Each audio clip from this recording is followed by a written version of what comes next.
Hello, welcome to the history part of social science class in online. Dear students, I am going to start the history part of social science 10th standard, the first chapter, Advent of Europeans to India. Okay, in this chapter, we are going to study about the trade and commerce relationship India had with Europeans, the arrival of Europeans to India for trade, the Carnatic Wars in backdrop of European political developments, the Battle of Plassey, Battle of Buxar, and dual government system, the British policy of aggression. ಆತ್ಮೀಯ ವಿದ್ಯಾರ್ಥಿಗಳೇ, ಇಂದು video ಪಾಠವನ್ನು ನಾನು ಪ್ರಾರಂಭ ಮಾಡ್ತಾ ಇದ್ದೀನಿ. ಇತಿಹಾಸ ವಿಭಾಗದ ಮೊದಲ ಅಧ್ಯಾಯ ಭಾರತಕ್ಕೆ ಯುರೋಪಿಯನ್ನರ ಆಗಮನ. ಈ ಅಧ್ಯಾಯದಲ್ಲಿ ಪ್ರಮುಖ ಚರ್ಚಿಸಬೇಕಾದ ಪ್ರಮುಖ ಅಂಶಗಳು ಭಾರತ ಮತ್ತು ಯುರೋಪಿಯನ್ ಜೊತೆಗಿನ ವ್ಯಾಪಾರ ಸಂಬಂಧ, ಭಾರತಕ್ಕೆ ಯುರೋಪಿಯನ್ನರ ಆಗಮನ, ಕರ್ನಾಟಿಕ್ ಯುದ್ಧಗಳಿಗೆ ಸಂಬಂಧಿಸಿದ ರಾಜಕೀಯ ಬೆಳವಣಿಗೆಗಳ ಹಿನ್ನೆಲೆ, ಪ್ಲಾಸಿ ಕದನ, ಬಕ್ಸಾರ್ ಕದನ, ದ್ವಿಮುಖ ಸರ್ಕಾರ ಪದ್ಧತಿ ಮತ್ತು ಬ್ರಿಟಿಷರ ಆಕ್ರಮಣ ನೀತಿಯ ಕುರಿತಾಗಿ ಚರ್ಚೆಯನ್ನು ಮಾಡಬೇಕು. Let us say, first concept in this chapter, trade and commerce relationship between India and Europe. There were trade and commerce relationship between India and Europe since ancient times. There was great demand for Indian spices like pepper, cardamom, ginger and many other spices in Europe. Bharat ಮತ್ತು ಯುರೋಪಿನ ವ್ಯಾಪಾರ ಸಂಬಂಧ ಪ್ರಾಚೀನ ಕಾಲದಿಂದಲೇ ಇತ್ತು. ಯುರೋಪಿನಲ್ಲಿ ಭಾರತದ ಪ್ರಮುಖ ಸಾಂಬಾರು ಪದಾರ್ಥಗಳಾದ ಮೆಣಸು, ಏಲಕ್ಕಿ, ಶುಂಠಿ ಮತ್ತಿತರ ಸಾಂಬಾರು ಪದಾರ್ಥಗಳಿಗೆ ಅಪಾರವಾದ ಬೇಡಿಕೆ ಇತ್ತು. The trade relationship continued between India, Europe and other Asian countries even during the Middle Ages. The Arab merchants carried the Asian merchandise into Constantinople of Eastern Roman Empire. Italian merchants would buy these goods and then sell in European countries. ಅರಬ್ಬರು Constantinople ಮಾರ್ಗದ ಮುಖಾಂತರ ಭಾರತದ ಜೊತೆಗೆ ವ್ಯಾಪಾರ ಸಂಪರ್ಕವನ್ನು ಹೊಂದಿದ್ರು. ಅರಬ್ಬರಿಂದ ಇಟಾಲಿಯನ್ನರು ವಸ್ತುಗಳನ್ನು ಕೊಂಡುಕೊಂಡು ಹೆಚ್ಚಿನ ಬೆಲೆಗೆ ಯುರೋಪಿನ ರಾಷ್ಟ್ರಗಳಲ್ಲಿ ಅವುಗಳನ್ನು ಮಾರಾಟ ಮಾಡ್ತಾ ಇದ್ರು.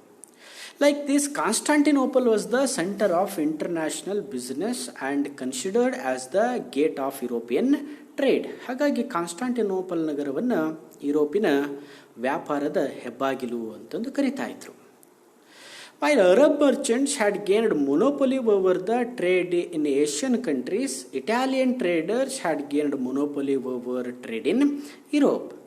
The merchandise from Asia had brought good profits to Italian merchants. Okay, next concept, the reasons for the discovery of new sea route to India. The fall of Constantinople. ಭಾರತಕ್ಕೆ ಸಮುದ್ರ ಮಾರ್ಗ ಕಂಡುಹಿಡಿಯಲು ಕಾರಣಗಳು. ಕಾನ್ಸ್ಟಾಂಟಿನೋಪಲ್ ನಗರದ ಪತನ. Okay. In the year 1453, the Ottoman Turks captured the city of Constantinople. As a result, all the trade routes connecting the city of Constantinople came under the control of Turks. 1453ರಲ್ಲಿ ಟರ್ಕರು, Ottoman ಟರ್ಕರು Constantinople ನಗರವನ್ನು ವಶಪಡಿಸಿಕೊಂಡರು. ಹಾಗಾಗಿ ಕಾನ್ಸ್ಟಾಂಟಿನೋಪಲ್ದ ಮುಖಾಂತರ ಹಾದು ಹೋಗುವ ಎಲ್ಲ ಮಾರ್ಗಗಳು ಟರ್ಕರ ಅಧೀನಕ್ಕೆ ಬಂದವು. The Turks started levying too many taxes on the goods passing through these routes. As a result, the merchants felt that the trade was not profitable. ಟರ್ಕರು ಆ ಮಾರ್ಗದ ಮುಖಾಂತರ, ಕಾನ್ಸ್ಟಾಂಟಿನೋಪಲ್ ಮಾರ್ಗದ ಮುಖಾಂತರ ಹಾದು ಹೋಗುವ ಎಲ್ಲ ವಸ್ತುಗಳ ಮೇಲೆ ಅಪಾರವಾದ ತೆರಿಗೆಯನ್ನು ಹೇರ್ತಾ ಇದ್ರು. ಇದರಿಂದ ವ್ಯಾಪಾರಗಾರರಿಗೆ ವ್ಯಾಪಾರ ಎಂಬುದು ಲಾಭದಾಯಕವಾಗಲಿಲ್ಲ. Meanwhile, Spain and Portugal were attempting to break the monopoly of Italian traders. They started encouraging courageous sailors to find a sea route to India.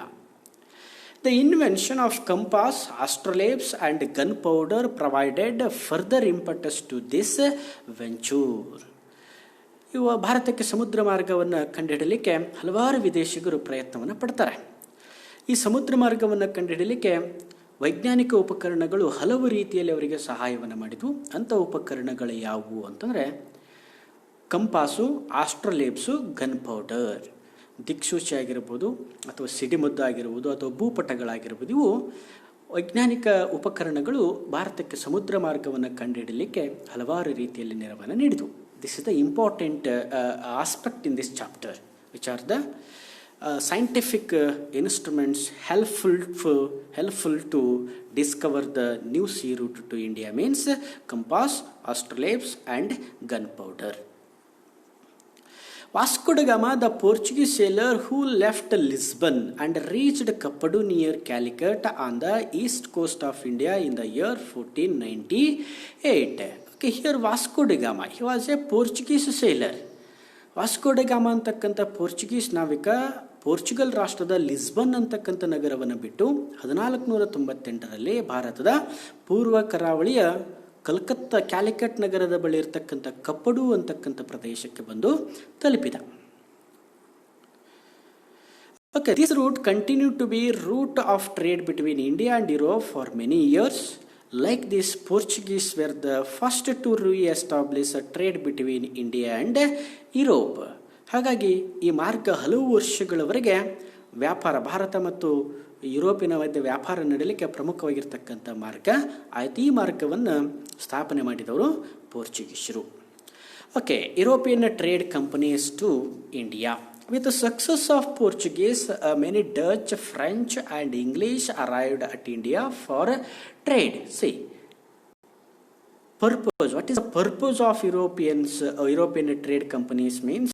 It is only for the trade. ವ್ಯಾಪಾರ ಮಾಡಬೇಕು ಅಂತಕ್ಕಂಥ ಒಂದು ಉದ್ದೇಶದಿಂದ ಪೋರ್ಚುಗೀಸರು ಸಮುದ್ರ ಮಾರ್ಗವನ್ನು ಕಂಡುಹಿಡಿಯಲು ಸಫಲರಾದ ನಂತರ ಹಲವಾರು ಡಚ್ಚರು, ಫ್ರೆಂಚರು ಮತ್ತು ಇಂಗ್ಲಿಷರು ಭಾರತಕ್ಕೆ ವ್ಯಾಪಾರದ ಉದ್ದೇಶಕ್ಕಾಗಿ ಬಂದರು. Okay, this development not only changed the history of India, it also changed the history of European countries. Okay, Portuguese, the first European. Portuguese were the first to arrive at India for the trade and were also the last to leave India on the sea route. ಭಾರತಕ್ಕೆ ಬಂದ ಮೊದಲ ಯುರೋಪಿಯನ್ನರು, ಭಾರತದಿಂದ ಕೊನೆಗೆ ಹೋದ ಯುರೋಪಿಯನ್ನರು ಯಾರು ಅಂತಂದರೆ ಅವರು ಪೋರ್ಚುಗೀಸರು. Okay, after Vasco da Gama, Francisco de Almeida arrived in India as the Viceroy of Portuguese. Francisco de Almeida was a Viceroy of Portuguese. He came after Vasco da Gama. Okay, he implemented a blue water policy in order to establish the supremacy over the sea instead of supremacy over lands. Francisco ಅಲ್ಮೆಡಾ ಭಾರತಕ್ಕೆ ಬಂದು ಇಲ್ಲಿ ಒಂದು ನೀತಿಯನ್ನು ಜಾರಿಗೆ ತಂದ. ಆ ನೀತಿ ಹೆಸರೇನು ಅಂತಂದರೆ ನೀಲಿ ಜಲ ನೀತಿ ಅಂತಕ್ಕಂಥದ್ದನ್ನು ಜಾರಿಗೆ ತಂದ. Okay, Alfonso de Albuquerque, who came after Almeida, is considered as the real founder of Portuguese empire in India. He waged a battle against the Sultan of Bijapura in the year 1510 and won Goa. Okay, ಅಲ್ಮೇಡಾನ ನಂತರ Alfonso D ಅಲ್ಬುಕರ್ಕ ಅಂತಕ್ಕಂಥನು ಭಾರತಕ್ಕೆ ಬರ್ತಾನೆ. ಇವನು ಭಾರತಕ್ಕೆ ಬಂದು 1510ರಲ್ಲಿ ಬಿಜಾಪುರದ ಸುಲ್ತಾನನ ಮೇಲೆ ದಾಳಿ ಮಾಡಿ ಬಿಜಾಪುರದ ಸುಲ್ತಾನನಿಂದ ಗೋವಾವನ್ನು ವಶಪಡಿಸಿಕೊಂಡ. ಹಾಗಾಗಿ ಇವನನ್ನು ಏನಂತ ಕರೀತಾರೆ? He was the real founder of Portuguese empire in India. Who was the real founder of Portuguese empire in India?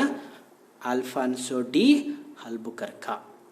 Okay, Goa became the administrative center of Portuguese administration in India. The Portuguese had absolute monopoly over trade with India for almost a century, and their power declined with the arrival of English and French in India. ತದನಂತರ ಗೋವಾ ಪೋರ್ಚುಗೀಸರಿಗೆ ಭಾರತದಲ್ಲಿ ಪ್ರಮುಖವಾದ ಆಡಳಿತ ಕೇಂದ್ರವಾಗ್ತದೆ. ಆದರೆ ಭಾರತಕ್ಕೆ ಇಂಗ್ಲಿಷರು ಮತ್ತು ಬಂದ ನಂತರ ಈ ಒಂದು ಪೋರ್ಚುಗೀಸರ ಪ್ರಾಬಲ್ಯ ಅಂತಕ್ಕಂಥದ್ದು ಕಡಿಮೆ ಆಗ್ತದೆ.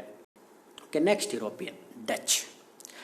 Dutch are from Holland or Netherlands. Dutch East India company in the year 1602 with the aim of doing business with eastern countries and entered countries like India, Java, Sumatra, Indonesia and spices rich islands. They established warehouses in Broch, Cambe, Cochin, Nagapattinam, Musulipattanam, and Chinsur and other places in India. With this, they broke the monopoly of Portuguese in India, later unable to face competition from English and French, thus limited themselves to spice-rich lands. Okay, warehouses ಅಂತಂದರೆ ವಸಾಹತು ಕೇಂದ್ರಗಳು. ಭಾರತಕ್ಕೆ ಬಂದ ಡಚ್ಚರು ಸೂರತ್ತು, ಬ್ರೋಚು, ಕ್ಯಾಂಬೆ, ಕೊಚ್ಚಿನ್, ನಾಗಪಟ್ಟಿಣಂ, ಮಸಲಿಪಟ್ಟಣಂ ಮತ್ತು ಚಿನ್ಸೂರ್ಗಳಲ್ಲಿ ತಮ್ಮ ವ್ಯಾಪಾರ ಕೇಂದ್ರಗಳನ್ನು ಅಥವಾ ತಮ್ಮ ವಸಾಹತು ಕೇಂದ್ರಗಳನ್ನು ಸ್ಥಾಪನೆ ಮಾಡಿದರು. ಕೇಳ್ತಾರೆ ಎಕ್ಸಾಮ್ನೊಳಗೆ ಪ್ರಶ್ನೆ ಅಂತೇವಲ್ಲ, ask in questions exam. Okay, which are the warehouses of Dutch in India ಅಂತ ಕೇಳ್ತಾರೆ. Okay, next European English. Okay, in the year 1600, December 31st, Queen Elizabeth issued a royal charter authorizing East India Company to trade with the eastern countries for 15 years. The company started the business formally in the year 1613. Okay, 1600 English East India company ಅಂತಕ್ಕಂಥದ್ದು ಸ್ಥಾಪನೆ ಆಗ್ತದೆ. ರಾಣಿಯಾದ Elizabeth ಅಂತಕ್ಕಂಥಳು 15 ವರ್ಷಗಳ ಕಾಲ ವ್ಯಾಪಾರವನ್ನು ಮಾಡಲಿಕ್ಕಾಗಿ ಆ ಕಂಪನಿಯನ್ನು ಪ್ರಾರಂಭ ಮಾಡಲಿಕ್ಕೆ ಅನುಮತಿಯನ್ನು ಕೊಟ್ಟಳು. ಆ ಕಂಪನಿ 1613ರಿಂದ ತನ್ನ ಕೆಲಸವನ್ನು ಪ್ರಾರಂಭ ಮಾಡಿತು. Okay, the Mughal emperor Jahangir issued a loyal permission to English to establish their first warehouse to factory at Surat. Okay, here Mughal emperor Jahangir, Mughal ರಾಜನಾಗಿದ್ದ ಜಹಾಂಗೀರ್ ಇಂಗ್ಲೀಷರಿಗೆ ತಮ್ಮ ಮೊದಲ ವ್ಯಾಪಾರ ಕೇಂದ್ರವನ್ನು ಪ್ರಾರಂಭ ಮಾಡಲಿಕ್ಕೆ ಅನುಮತಿಯನ್ನು ಕೊಟ್ಟ. ಹಾಗಾಗಿ ಇಂಗ್ಲೀಷರು ಸೂರತ್ದೊಳಗೆ ಮೊದಲ ವ್ಯಾಪಾರ ಕೇಂದ್ರವನ್ನು ಪ್ರಾರಂಭ ಮಾಡಿದರು. Okay, next in the year 1617 sir Thomas rho arrived at the court of Jahangir as the royal ambassador from the court of James first. Who was Thomas rho? He was the royal ambassador of the James First. ಒಂದನೇ James, ಇಂಗ್ಲೆಂಡಿನ ರಾಜನಾದ ಒಂದನೇ ಜೇಮ್ಸ್ನ ರಾಯಭಾರಿಯಾಗಿ 1617 sir Thomas rho ಅಂತಕ್ಕಂಥನು ಜಹಾಂಗೀರನ ಆಸ್ಥಾನಕ್ಕೆ ಬಂದ. He sought permission from Jahangir to establish factories in other places of Mughal Empire. English established factories in Agra, Ahmedabad and Broch. In the year 1639, English took Madras from the king of Chandragiri and settled a strong port named St. George Port. Later, Charles II, the Prince of England, gave Bombay as an annual rent of £10 a year to East India Company in the year 1668. Okay, in the year 1690, the English purchased 3 villages, namely Sutanauti, Calicut and Govindapura on the banks of Hooghly River and built Port William. 1690ರಲ್ಲಿ ಇಂಗ್ಲಿಷರು ಸುತನೌತಿ, Calicut ಮತ್ತು ಗೋವಿಂದಪುರ ಅಂತಕ್ಕಂಥ ಹೂಗ್ಲಿ ನದಿ ದಂಡೆಯ ಮೇಲಿದ್ದ ಪ್ರದೇಶಗಳನ್ನು ಕೊಂಡುಕೊಂಡು ಅಲ್ಲಿ ಒಂದು ಬಲಾಢ್ಯವಾದ ಕೋಟೆಯನ್ನು ನಿರ್ಮಾಣ ಮಾಡಿದರು. ಆ ಕೋಟೆ ಹೆಸರು port William. They built the Fort William. The city of Calcutta grew around this port. Okay, by 17th century, the English had established Bombay, Madras and Calcutta as the centers of their presidences.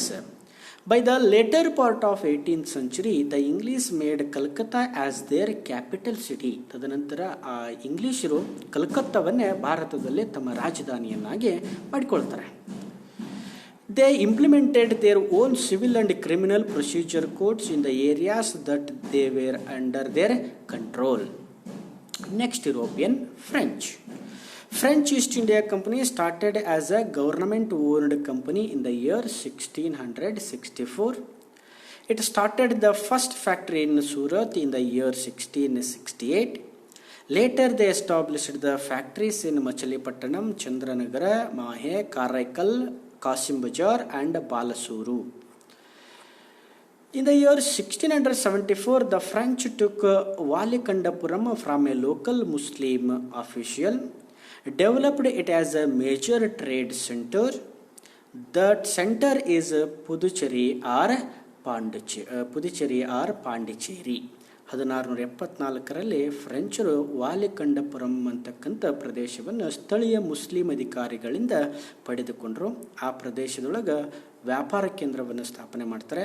ಆ ವಾಲಿಕಂಡಪುರಮನೆ ಮುಂದೆ ಪ್ರಮುಖ ಕೇಂದ್ರವಾದ ಪುದುಚೇರಿ ಅಥವಾ ಪಾಂಡಿಚೇರಿಯಾಗಿ ಮಾರ್ಪಡ್ತದೆ. Okay, ಎಲ್ಲರಿಗೆ ಅರ್ಥ ಆಯ್ತು ಅಂತ ಅಂದ್ಕೊಂಡಿದ್ದೀನಿ. Now I will stop for today's discussion. In the next video, I will continue the next concepts in this chapter. Thank you, dear students.